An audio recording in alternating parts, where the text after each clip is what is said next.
Welcome to the Peggy Notebaert Nature Museum's Chicago Conservation Corps webinar. My name is Jeanette Peschelli, and I'm the Guest Experience and Engagement Manager at the Nature Museum. I'm also part of the Nature Museum's Chicago Conservation Corps team, along with my colleagues who are joining us today. We have Rebecca Nakaba, if you can say hi. Hello. And Marjorie Hoffman. Hello. Awesome. So they'll be helping field questions throughout the webinar. So please feel free to type your questions in the chat anytime during the webinar, and we'll address them at the end. So if you wouldn't mind putting your chats to everyone so we can all see your questions. As a little background, Chicago Conservation Corps, or as we call it, C3, is a program within the Nature Museum that trains and supports a network of volunteers who implement environmental service projects that improve the quality of life in our neighborhoods. We hope to empower and support Chicagoans to work on sustainability issues that affect their unique communities by getting their communities engaged in that effort. We usually host a sustainability leadership training course twice a year. We partner with local nonprofit colleagues, community environmental leaders who act as green professors. They provide the information about sustainability challenges that face Chicagoans and opportunities for change. The training course is 8 weeks long, and it covers a broad span of sustainability topics and themes such as community engagement, water, waste, and energy. After the training course, participants have the opportunity to lead a sustainability service project in their community with the support and resources from the Nature Museum. We were really sorry to have to cancel this last spring's leadership training, but we're excited to share our partners' expertise through this webinar series. And we're also thrilled to share that we just opened up registration for our fall training course. For the first time ever, we're going to be hosting the training course completely online. The 8-week course will meet twice a week between September 14th and November 2nd. If you are interested, please sign up for an orientation. We'll post it in the chat, and that'll give you an opportunity to learn a little bit more about the program specifics and receive information about the application process. Attending an orientation is mandatory to applying for the program, so please sign up if you're interested. Now I'd like to introduce Chelsey Grassfield. She's the policy specialist at Friends of the Chicago River. She's going to chat with us today about green infrastructure and the Chicago River. Friends of the Chicago River is a longtime partner of C3. They've always helped us guide our water ecology class during our sustainability leadership training course. So we're thrilled to feature Chelsey today and learn about the awesome things that Friends is working on this summer. So I'm going to give it off to Chelsey now. Awesome. Thanks, Jeanette. For sure. I'll share my screen.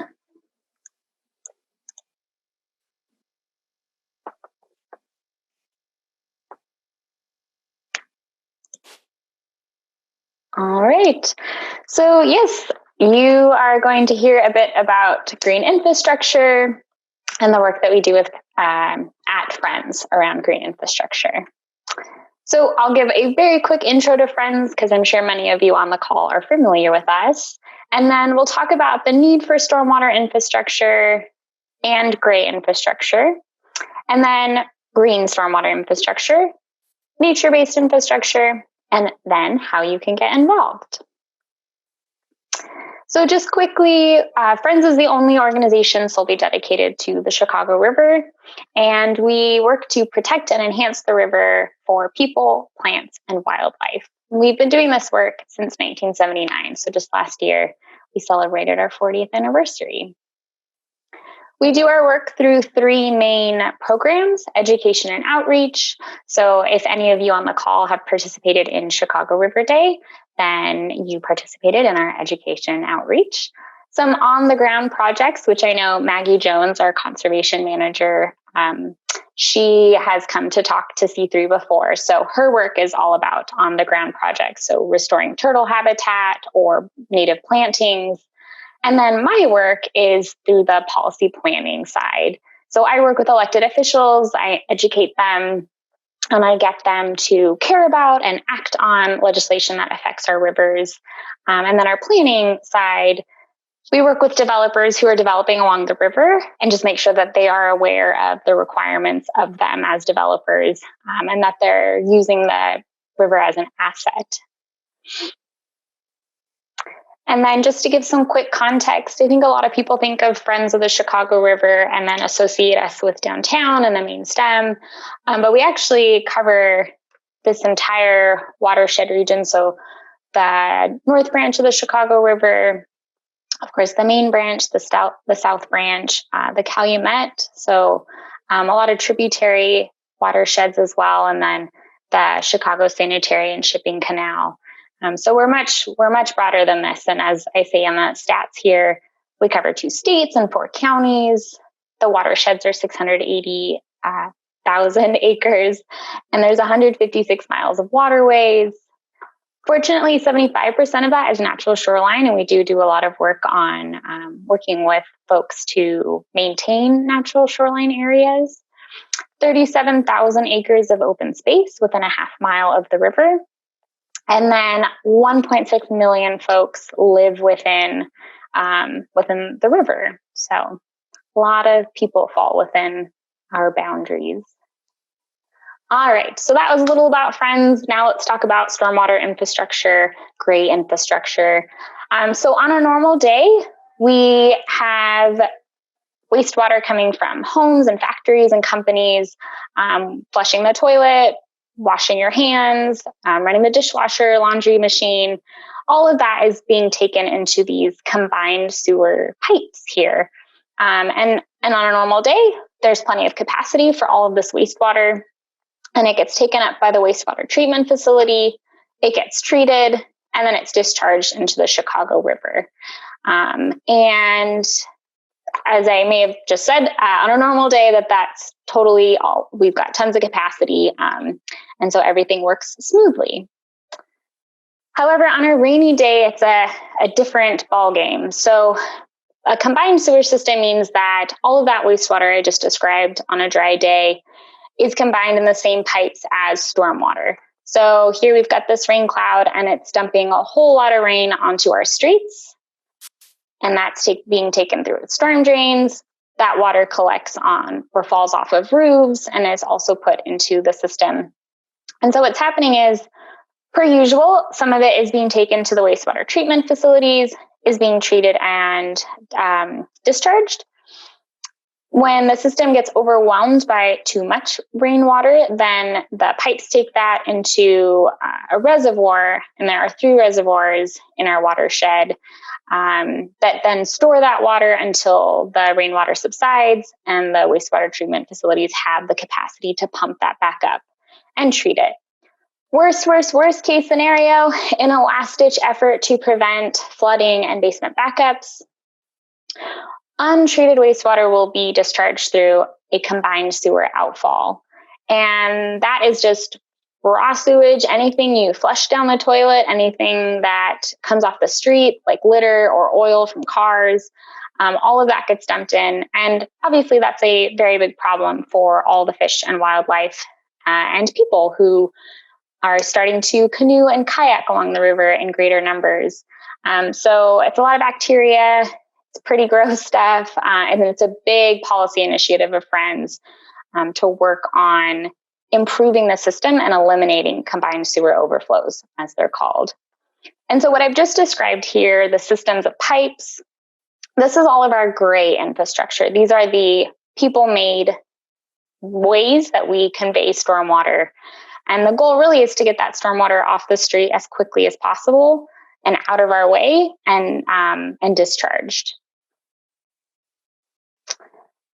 However, because of climate change, which is bringing more extreme rain events to the Midwest region, more frequent and damaging storms, we need to supplement our gray infrastructure because it's not sufficient, even with the vast amount of pipes and reservoirs that, when completed in 2029, will hold 18.5 billion gallons of water.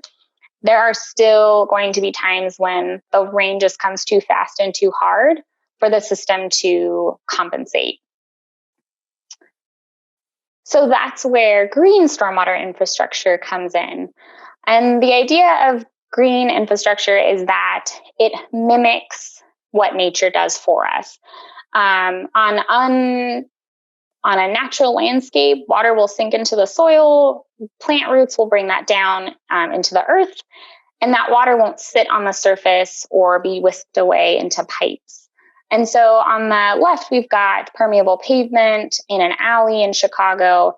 And so the water can seep through the crevices. In the middle here, we have a bioswale. Water runs off and collects in there. Plant roots bring that down into the soil. And then on the right, we have a rain barrel. So this homeowner has disconnected their downspout from their roof, and then it then collects in this rain barrel, which is relatively clean water and can be used in a garden.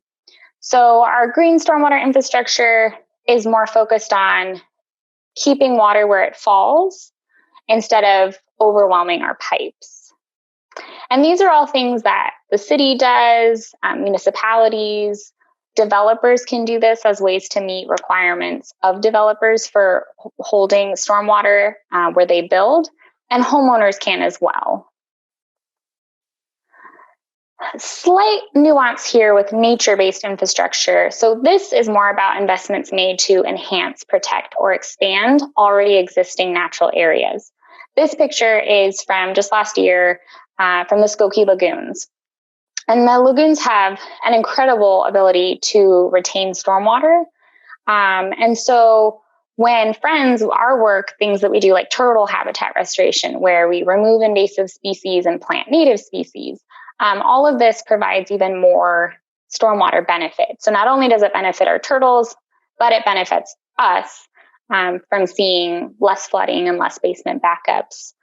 So that's why I have here the triple bottom line. A lot of folks who promote green infrastructure and nature-based infrastructure talk about how, of course, it benefits the environment, but it's also economically beneficial, and that think of the cost for repairing stormwater flooding damage. Think about the economic benefits of living near green spaces. Those tend to bring more money into the area. And then social benefits whereas green infrastructure, it's under the ground. I don't see the pipes around me. I can see the Skokie Lagoons. I can go for a nice walk and get all of the benefits that we get from nature. And I just wanted to give this illustration here to help us understand. So on the left-hand side, we have your typical turf grass. This is what many lawns are made of, Park District. Any of those parks, they've got the turf grass most of the time. And so because those roots are so shallow, only 28% of water that comes down is infiltrated into the earth. Versus native plants on the right, 88% of that is infiltrated. And you can sort of see from this graphic here how much deeper the roots go. And so they're really pulling that water down deep into the earth. And so Friends is a huge advocate of native plants, and we do help plant native plants in our region, in addition to all of the environmental benefits because of the stormwater benefits it provides. And then I just wanted to help us understand, so gray infrastructure at the top here, it goes to passive gray infrastructure with some examples there. This constructed green infrastructure like the bioswales or rain gardens. And then what Friends is most concerned with is the land conservation and restoration, so protecting open space. And so the farther down we go, the less cost this incurs and the less complex it is. Designing pipes and reservoirs and where to put those, that's incredibly complex and incredibly very costly. So it's beneficial to do land conservation because of the cost and less complexity. And then also too, thinking about the resiliency and the maintenance costs. As soon as these pipes are laid, they're deteriorating. They're going to need to be checked on. There are going to be cracks that occur from tree roots, and they're going to need to be repaired. Versus land conservation and protecting open space, the longer these things are around, they only get better with time. Their ability to infiltrate stormwater gets better with time. So their maintenance costs and their resiliency is better. As I mentioned earlier, with the triple bottom line, the physical and mental health, mental wellness, it gives everyone around a better quality of life. So I've got this quote from the New York Times around this time last year. A wealth of research indicates that escaping to the outdoors can lower a person's stress levels, decrease blood pressure, and reduce the risk of many ailments, while boosting mental health and increasing life expectancy. And I think it's so neat that doctors are prescribing nature. So again, pipes are underground. We don't see those. They serve one purpose. Open green space not only benefits stormwater, but it benefits us and the nature, people, plants, animals. And then I do want to acknowledge that flooding and stormwater risk is not equitably distributed. So the Chicago Tribune found that 32 of Chicago's 77 community areas did not meet the city's 2 acres per 1,000 people open space standard. So the city actually has a standard of 2 acres of open space per 1,000 people. And so how that relates to flooding is that with less open space, water is not being infiltrated. Just last year, the Chicago Cranes published an article about flooding hitting the poorest communities hardest as climate change intensifies storms. And then the Center for Neighborhood Technology did this great study, but finding that 87% of flood damage insurance claims between 2007 and 2016 were paid in minority communities. And they've got this graphic. It shows that flooding predominantly is happening on the south side. And so this is not an equitably distributed problem. And if we don't think about green infrastructure holistically in a watershed manner and planning, then you're just going to have random bioswales and parks distributed, but we really need to concentrate those things in areas that need it the most. So that brings me to the conclusion of talking about green infrastructure. Now I'm going to jump to how you all can get involved on this call. If you're not already aware of our overflow action days, I strongly encourage you to check out our website and sign up. Because as little as 0.3 of an inch of rainwater can trigger a CSO, a combined sewer overflow. We send out alerts to folks to ask them to lessen the amount of water that they use in a day. So hold off on doing your laundry, hold off on running the dishwasher, hold off on taking a shower that day. Whatever you can do to help relieve pressure on the system is greatly appreciated by all. And so if you sign up, you can get alerts. We'll just say, there's rain forecasted. Please consider lessening how much water you're using.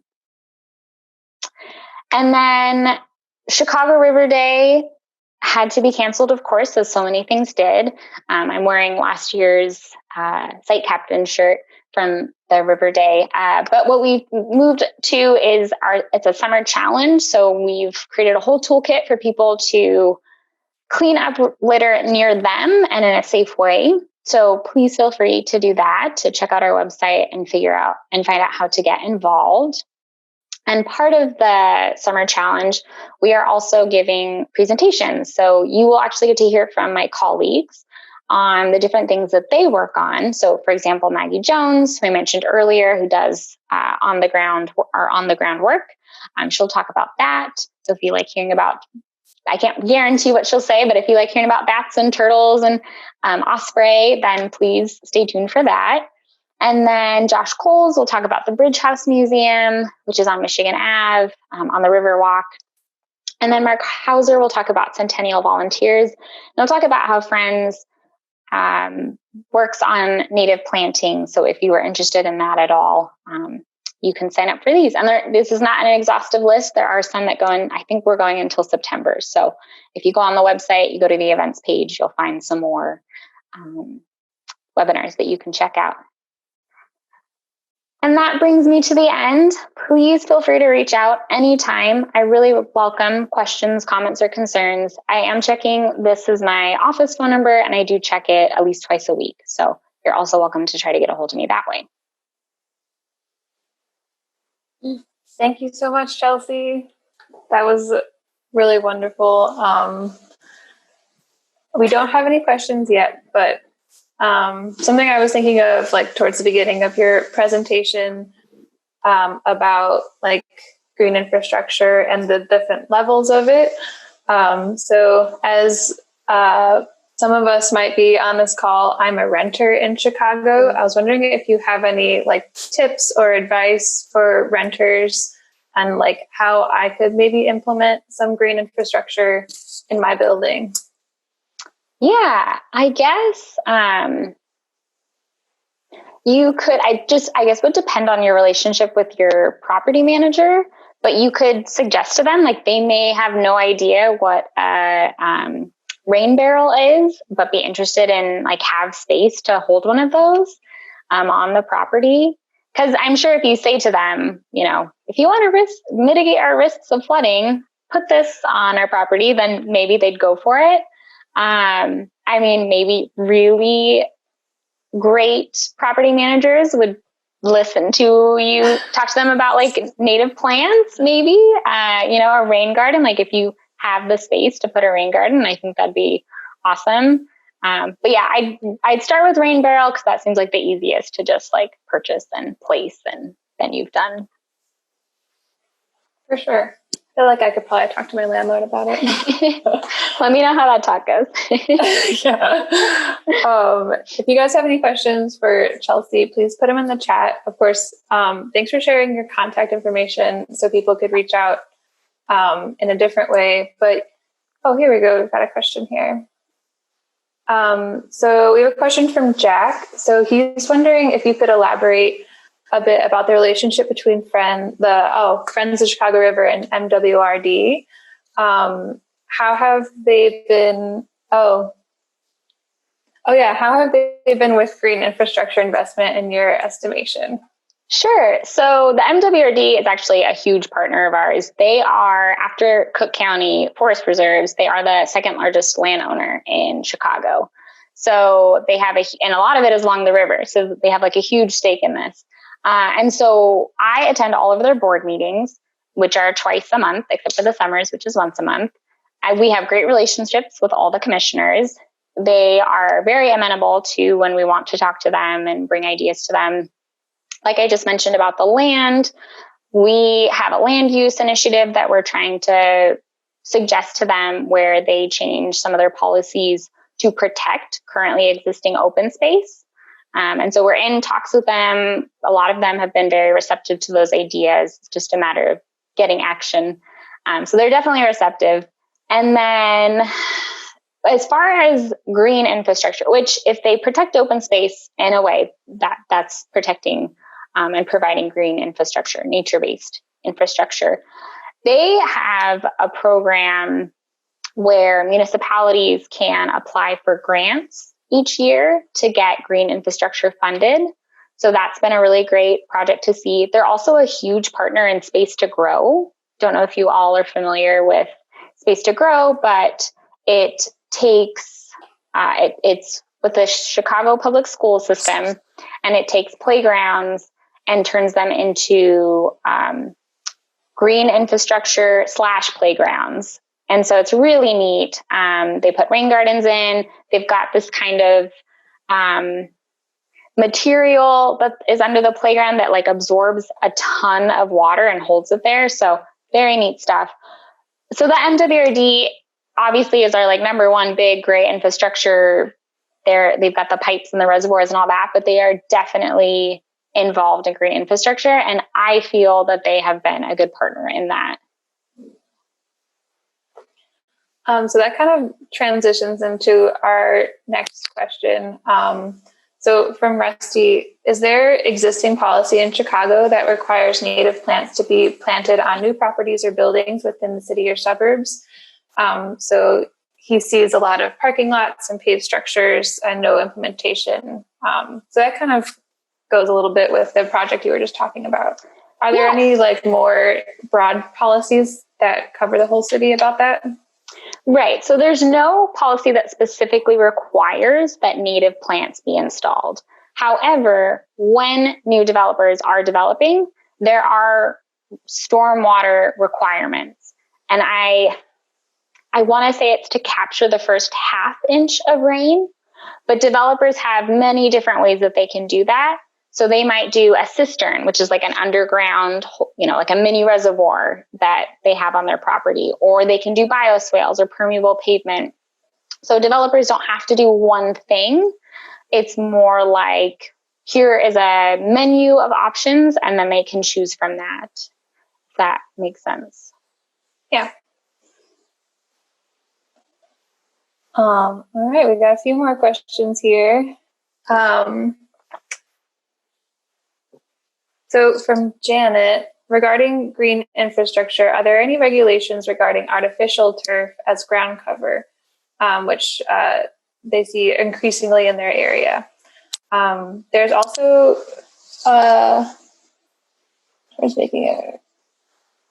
okay, so yeah, basically what can be done towards like moving away from turf. That's interesting that you've noticed that around where you are. I don't know. Just long story short, I don't know of any policy specifically around like AstroTurf. Yeah, I don't know. I'll have to look into that. So the next question is basically, is there any tax write-off or incentive to plant native plants, which I believe it was a no, right? But yeah, there are no tax incentives, but if you're interested in this topic, the Metropolitan Planning Council is giving a webinar July 9th about what they call Storm Store, and it's about stormwater credit trading. So maybe I'm developing a building and I have tons of opportunity to have like a cistern, and I'm going to have rain gardens, and I'm going to have like so many different ways to retain stormwater on my site that I'm exceeding requirements. Whereas maybe a developer nearby has like little to no opportunity to do that. So instead of just saying, well, then you can't develop that, they can then buy some of like the credit that I'm building by exceeding the requirements. So if you're interested in learning more about that, does that make sense? How I described it? Yeah. Okay. So if you're interested in learning more, there's going to be a pilot project starting soon. Because Friends has some mixed feelings about it. We just want to make sure that developers aren't just allowed to like offload their responsibility and just say, well, like I'll buy stormwater credit and then worsen flooding in the area where they exist. Like, oh, well, I bought my credit, so who cares what's happening immediately around me? So we just want to make sure with this pilot program that we're being really thoughtful about making sure that we're not worsening flooding by allowing people to like a get out of jail free card, which is not what it's supposed to be, but you could see how that could turn into that. Yeah, it makes sense. That's great. We have two more questions. So the next one is there an opportunity to work with Friends of the Chicago River on a C3 project this summer?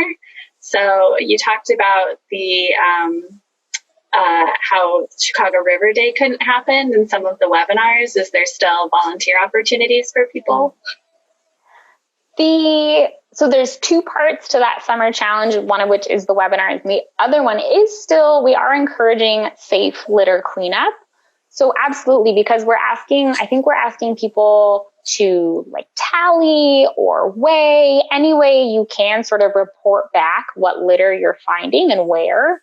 And I think we're even trying to, if you can like, take a picture of where you are and have the location. We're trying to create a map of where people were cleaning up litter and what they found. Because a big part of River Day is actually research. Like we partner with Waste Management and we find out what that litter was. And it helps inform our policy around litter. So yeah, I would say that you could definitely still be doing cleanups, and that would be volunteering for us. Awesome. So we have one last question from Matt here. So do you think the requirements of developers goes far enough? And are there plans to make them more stringent? I was kind of also thinking that as well, as like, is there a way that we can help support policy to become more, just like a little bit more robust to start like implementing these things? Mm-hmm. We're slightly outside of my purview. This would be a great question. Like these planning related questions would be great for Adam Flickinger, our planning director, but I can still take a crack at it. I would say, like, I haven't heard internally that we are grumpy with any of the policies, you know, like we don't feel like things are enough. We are mostly concerned about, of course, is implementation and monitoring. Because if a developer says that they plant a rain garden and it's this big rain garden, it's supposed to hold all of the stormwater, and then they don't maintain that and it's not serving its purpose, who's there to make sure that that's happening? And I want to say that some of my colleagues have been in meetings recently and actually got really firm acknowledgement of, yes, the city of Chicago is going out and is making sure that developers are meeting their requirements, which is huge because policy only gets us halfway there. If no one's monitoring that policy, then, you know, it may as well not be on the books.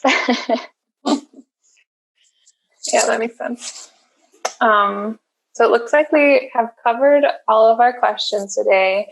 And like we mentioned before, we're going to post this recording and send a follow-up email to all of you listing all of these awesome links and resources that Chelsey mentioned today.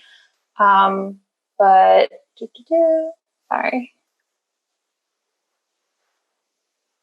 But yeah, so thank you so much, Chelsey, for joining us and helping us out with this presentation. Thank you to everyone who tuned in today. We are really excited about this webinar series that we were able to do this summer. We're hopefully going to do a few more, so keep in touch with the C3 community through signing up for our monthly newsletter, which we'll stick in the chat again. And also, if you're interested in taking a C3 training course this fall, please sign up for an orientation. We're really excited to do it online, and we're really excited for you guys to join us. And also, if there's any resources or like upcoming initiatives that any of you would like us to amplify, please let us know at c3@naturemuseum.org, or you can give us a call at 773-755-5100. Our extension is 5277. All of this information will be in the follow-up email, so you don't have to memorize that number I just said. But yeah, thanks again for everyone for joining us, and hopefully we'll see you at the next webinar.